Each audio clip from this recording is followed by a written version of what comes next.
Today we are going to read about Srinivasa Ramanujan.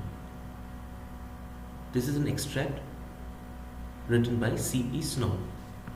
Now first, before we start, let us read who is this author. Srinivasa Ramanujan was born in Erode in 1887. He had his schooling at Kumbakonam, a small temple town in South India at Tamil Nadu. His obsession with mathematics was such that at age 13 he mastered trigonometry and made his own theorems. But since he was not good in other subjects, he could not complete his degree. He worked in Chennai Port Trust, where after completing his office work, he would pursue his own research in mathematics. His life underwent a sea change when his genius was recognized by the great mathematician Hardy and Ramanujan called to Cambridge in 1914. After the completion of his research, he was made the Fellow of the Royal Society in 1918. He also became the first Indian Fellow of Trinity College, Cambridge. He returned to India in 1919, but his ill health took its toll and he died the same year when he was hardly 33. So here we have a brief introduction to the author, and we know that now he was born in Erode. Now Erode is not very far from this particular place, Mahe. Okay, after Palakkad, if you travel by train, it is Erode. So Ramanujan was schooled at a particular place called Kumbakonam. Alright, and then at the age of 13, he was a master of trigonometry and he was even constructing his own theorem. He was not good in other subjects, so he was already doing maths, and as a result he could not pass his other examinations, so he could not complete his schooling for that reason. But somehow he managed to send his works to renowned mathematician Hardy, and then Hardy discovers Ramanujan, and then he called Ramanujan to England so that he can guide him to become an even more better mathematician. So now we are going to read about this particular text.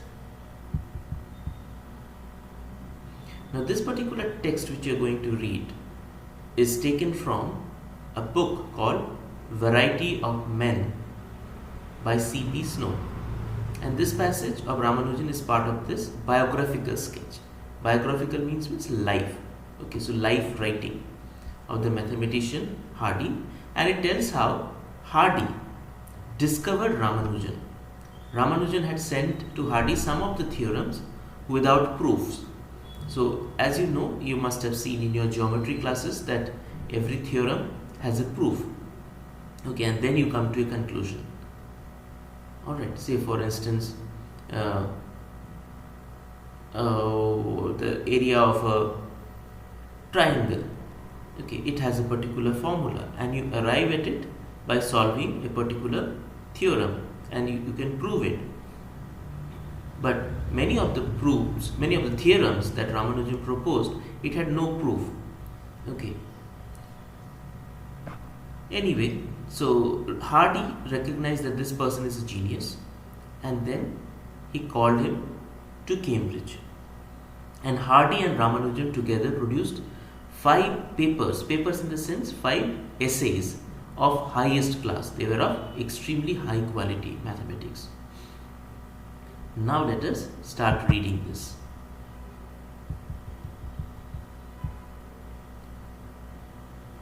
About his discovery of Ramanujan, Hardy showed no secrecy at all.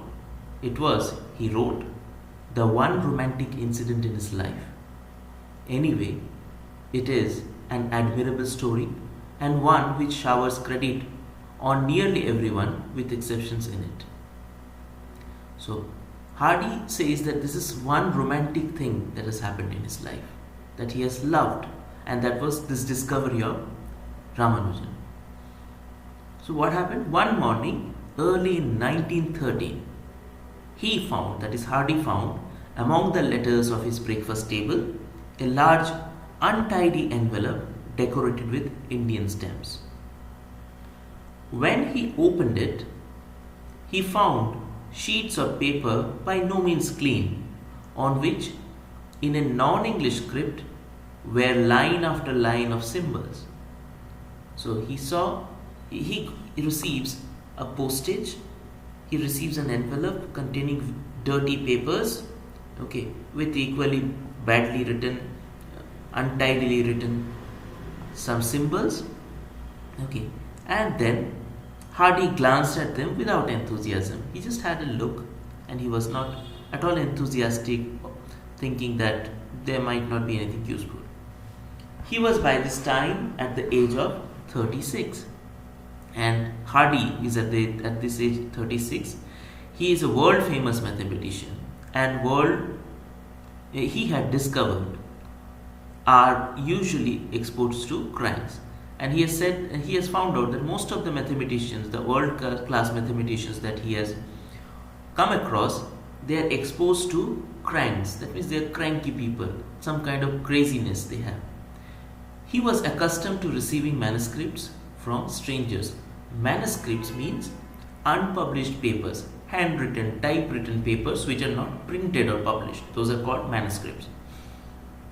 Providing the prophetic wisdom of the Great Pyramid. So what are these contents? So previously he has seen that there are many manuscripts he used to receive from people. People used to ask him that, read, this is my finding, this is what I think. And then they will have all this weird kind of unfathomable explanation of different things. And what are this? Providing prophetic wisdom of the Great Pyramid, the revelation of the elders of the Zion, or the cryptograms of Bacon, and that Bacon had inserted. Bacon here is Francis Bacon. He is a very important writer of the 18th century England. Okay, inserted in the plays of the so-called Shakespeare. So many of these are conspiracy theories also. So Hardy felt more than anything bored. So looking at these papers, Hardy felt bored. He glanced at the letter written in halting English. So what was the English? Halting. That means not very fluently written. The English construction is not very good. Signed by an unknown Indian, asking him to give an opinion of these mathematical discoveries. So this mathematical genius, okay, Ramanujan, still not discovered by Hardy, receives these things, and Hardy is receiving all these letters, all these manuscripts, okay, with many of the theorems.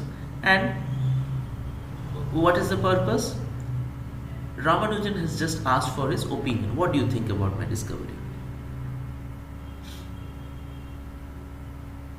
The script appeared to consist of theorem, most of them wild or fantastic looking, one or two already well known, laid out as though they were original. So some of the theorems that Ramanujan sent were already discovered. So the problem here, you see, Ramanujan was such a genius. Okay, he was thinking on his own, and again he was rediscovering the things which were already discovered by other mathematicians. The problem with Ramanujan was that he was not aware that how far the discipline of mathematics has gone, okay, and what is the current state of this particular, where he should start and where he should not go, because already that path has been treaded. There were no proofs of any kind. However, these theorems had no proofs of any kind. Hardy was not only bored but irritated. It seemed like a curious kind of fraud. So, first he felt bored, then irritated, and then he thought that it's some kind of fraud. Otherwise, why would somebody send an already proved theorem? He put the manuscript aside and went on with his day's routine. Since his routine did not vary throughout his life, it is possible to reconstruct it. First, he read the Times. The Times is a Times newspaper over his breakfast. This happened in January, and if there were any Australian cricket scores, he would start with them, studied with clarity and intense attention. So Hardy was also very much interested in the cricket. Then, from about 9 to 1, unless he was giving a lecture, he worked at his own mathematics. So from 9 o'clock to 1 o'clock, Hardy would work on his own mathematics that is not related to his teaching. For hours, creative work a day is about the limit for mathematician, he used to say. So he used to say that 4 hours of creative work, one should not go more than that if somebody is dealing with creative work with mathematics. That is Hardy's opinion. Lunch, a light meal in hall. After lunch, he loafed off from the real game of tennis in the university court. If it had been summer, he would have walked down to the Fenners to watch cricket. So, only difference, if it was summer, he won't go for playing the tennis. In the late afternoon, a stroll back to his room. That particular day, though, while the timetable wasn't altered, internally things were not going according to plan. At the back of his mind, getting in the way of his complete pleasure in his game, the Indian manuscript nagged away. But this Indian manuscript again came to his mind, though he was already busy with his daily routine. Wild theorems such as he had never seen before, nor imagined. A fraud or genius? So now he started thinking, reconsidering. Hardy was thinking, is it a work of a fraud or of genius? A question was forming itself in his mind. As it was Hardy's mind, the question was forming itself with epigrammatic clarity. Is a fraud of genius more probable than an unknown mathematician of genius?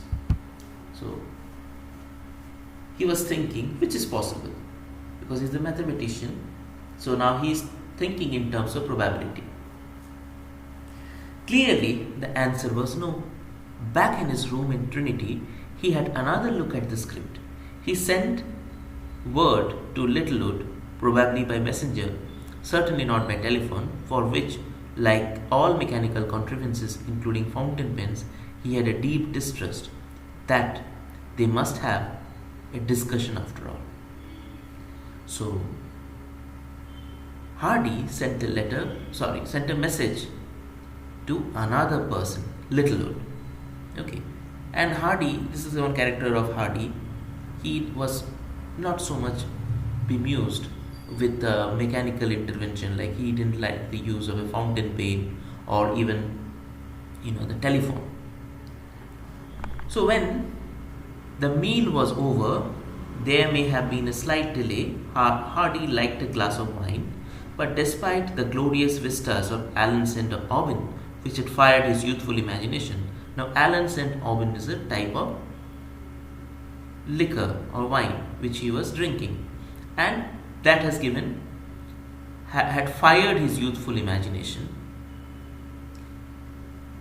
He found he did not really enjoy lingering in the combination room over port and walnuts. Littlewood, a good deal more pleasure-loving, did. So there may have been a delay. So he was drinking and he was waiting for Littlewood, but Littlewood was little delayed. Anyway, by 9 o'clock or so, they were in one of Hardy's rooms. So Littlewood came and visited Hardy in one of his rooms with the manuscript stretched out in front of them. That is an occasion at which one would have liked to be present. Hardy, with his combination of remorseless clarity and intellectual dash, he was very English, but in argument he showed the characteristics of Latin minds have found assumed to be their own. Little Lord, imaginative, powerful, humorous, apparently it did not take them long. So these are the two different characteristics of these two different people's character. Okay, so Hardy had all the clarity and intellectual dash, and Little Lord was imaginative, powerful, and humorous. Before midnight, they knew for certain. The writer of these manuscripts was a man of genius. So now, after looking at Ramanujan's work in his manuscript, they were certain that this is a man who's a genius, a mathematical genius. That was as much as they could judge that night. It was only later that Hardy decided that Ramanujan was, in terms of natural mathematical genius, in the class of Gauss and Euler.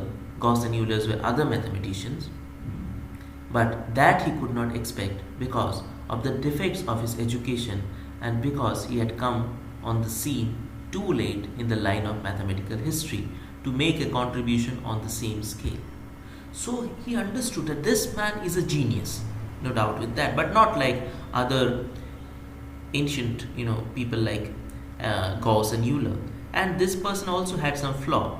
He was not properly educated, and so he is also not in track of the history of the mathematics. Where has mathematics come so far? Okay, where he should start, where he shouldn't venture.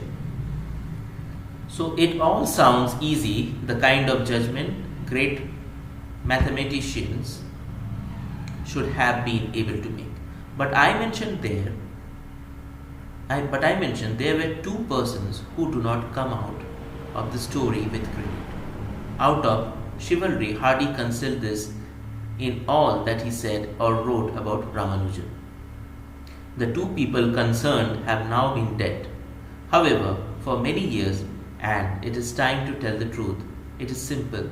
Hardy was not the first eminent mathematician to be sent the Ramanujan manuscript. There had been two before him, both English, both of the highest professional standing. They had each returned the manuscript without comment. I don't think history relates what they said, if anything, when Ramanujan became famous. Anyone who has been sent unsolicited material will have a sneaking sympathy with them. So, previously Ramanujan sent his manuscripts to two different mathematicians in England. They just simply returned without any comment. So maybe they didn't even open and see what was inside. Anyway, the following day, Hardy went into action. Ramanujan must be brought to England, Hardy decided. Money was not a major problem. Trinity has usually been good at supporting unorthodox talent. The college did the same for Kapitsa a few years later. So Trinity was a very rich college, university. They had a lot of funding for encouraging such people like Ramanujan and other genius like Kapitsa. Once Hardy was determined, no human agency could have stopped Ramanujan, but they needed a certain amount of help from a superhuman one. So Ramanujan can be brought because money has been arranged, but still there were other helps which were to be made available. Ramanujan turned out to be poor clerk in Madras. Madras is now Chennai, living with his wife on 20 pounds a year. So that was his salary, 20 pounds. But he was also a Brahmin. So Ramanujan was a Brahmin, usually strict about his religious observances. With a mother who was even stricter, it seemed impossible that he could break the ban and cross the waters. So in India, especially the Brahmins, they believed that you should not cross the water. That means you should not do sea travel. Fortunately, his mother had the highest respect for the goddess of Namakkal. So what happened? Ramanujan's mother was a devotee of the goddess of Namakkal. So one morning, Ramanujan's mother made a startling announcement. She had a dream the previous night in which she saw her son seated in a big hall among a group of Europeans and the goddess of Namakkal had commanded her not to stand in the way of her son fulfilling his life's purpose. This, say Ramanujan's Indian biographer, was a very agreeable surprise to all concerned. But what happened? There was some divine thing which happened, which at least Hardy thinks to be divine. So what was it? Ramanujan's mother got a dream that one goddess is telling her that she should not stand on the way of her son's purpose of life. That means she should allow him to go. Thus, we come to 1914. In 1914, Ramanujan arrived in England. So far as Hardy could detect, though in the respect I should not trust his insight far, Ramanujan, despite the difficulties of breaking the caste laws, did not believe much in theological doctrine, except for a vague pantheistic benevolence, any more than Hardy did himself. But he did certainly believe in ritual. Okay, so Ramanujan was not very much orthodox, but he followed certain ritual. When Trinity put him up in college, within 4 years he became a fellow. 3 was no Allen St. Aubin self-indulgence for him at all. So Ramanujan became a fellow, and he never drank any kind of wine or whiskey. Hardy used to find him ritually changing into his pajamas, cooking vegetables rather miserably in a frying pan in his own room. So, as it is practiced in India, so Ramanujan was preparing his own food because he had this ritualistic belief that he should not eat by some other people, cooked by some other people. So he used to make his own simple meal, and that was usually some kind of vegetable fry with some rice. Their association was a strangely touching one. Their association means the relationship between Ramanujan and Hardy. Hardy did not forget that he was in the presence of genius, but genius that was even in mathematics almost untrained. Ramanujan had not been able to enter Madras University because he could not matriculate in English. Accordingly to Hardy's report, he was always amiable and good-natured, but no doubt he sometimes found Hardy's conversation outside mathematics more than a little baffling. So this gentleman, Ramanujan, was all and everything was related to maths. Okay. He could not relate to anything properly which Hardy would say apart from mathematics, because he was very poor in English. He seemed to have listened with a patient smile on his good, friendly, homely face. Even inside mathematics, they had to come in terms with the differences in their education. Ramanujan was self-taught. He knew nothing of the modern rigor. In a sense, he didn't know what a proof was.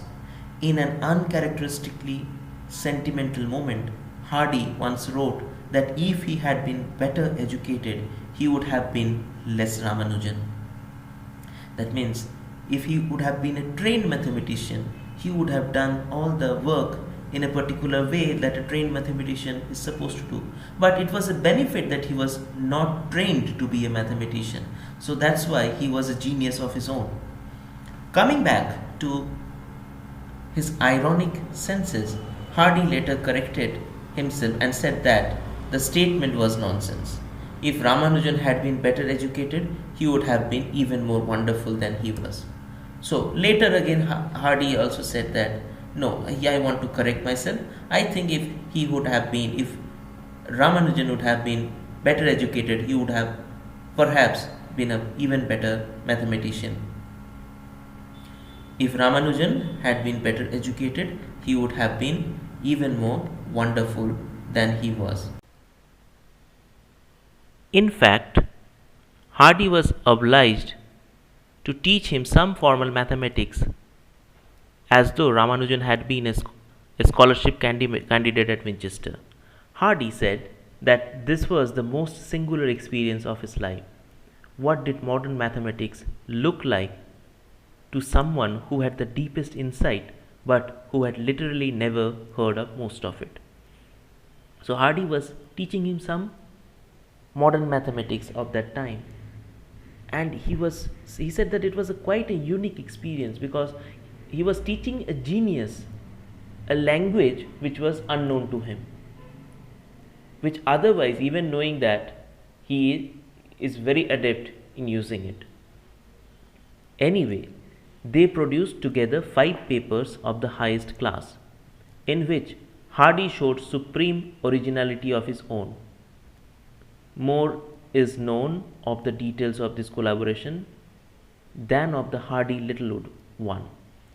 Generosity and imagination were for once rewarded in full. So, Hardy had this generosity and Ramanujan had the imagination, and that both combination was very rewarding. This is a story of human virtue. Once people had started behaving well, they went on behaving better. It is good to remember that England gave Ramanujan such honors as were possible. The Royal Society elected him a fellow at the age of 30, which even for a mathematician is very young. Trinity also elected him a fellow in the same year. He was the first Indian to be given either of these distinctions. He was amiably grateful, but he soon became ill. So Ramanujan soon became ill. He was a very grateful person. He has received in life all the honors and recognition, but unfortunately he becomes ill in England. Hardy used to visit him as he lay dying in hospital at Putney. It was on one of those visits that there happened the incident of the taxi cab number. So here's a small anecdote what happened when Ramanujan was admitted in the hospital. Hardy had gone out to Putney by taxi, as usual, his chosen method of convenience. He went into the room where Ramanujan was lying. Hardy, always clumsy about introducing a conversation, said, probably without greeting and certainly as his first remark, the number of my taxi cab was 1729. It seems to me rather a dull number. To which Ramanujan replied, no, Hardy. It is a very interesting number. It is the smallest number expressible as the sum of 2 cubes in 2 different ways. This is the exchange as Hardy recorded it. It must be substantially accurate. He was the most honest of men, and further, no one could possibly have invented it. It was difficult in wartime to move Ramanujan to a kinder climate. That means it was wartime at the time, and even they wished to shift Ramanujan to a different country. It was not possible. He died of tuberculosis back in Madras 2 years after the war. So Ramanujan was finally sent to Madras, and at Madras he died after 2 years. As Hardy wrote in the Apology in his roll call of mathematicians, Galois died at 21, Abel at 27, Ramanujan at 33, Raymond at 40. I do not know an instance of a major mathematical advance initiated by a man past 50.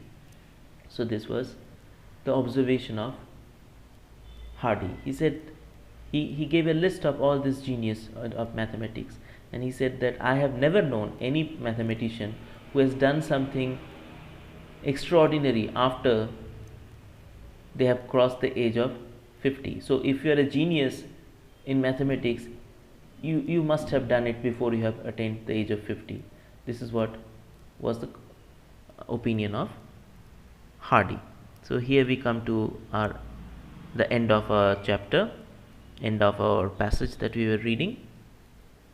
Now here's a glossary. Glossary means a list of words with their meanings. Okay, so you can just go through these things in your textbook. All right, so now let's call it a day. Okay, try to answer these questions on your own. The questions answers will be definitely available in the text. You just need to read it once again, and then you should be able to answer the questions on your own.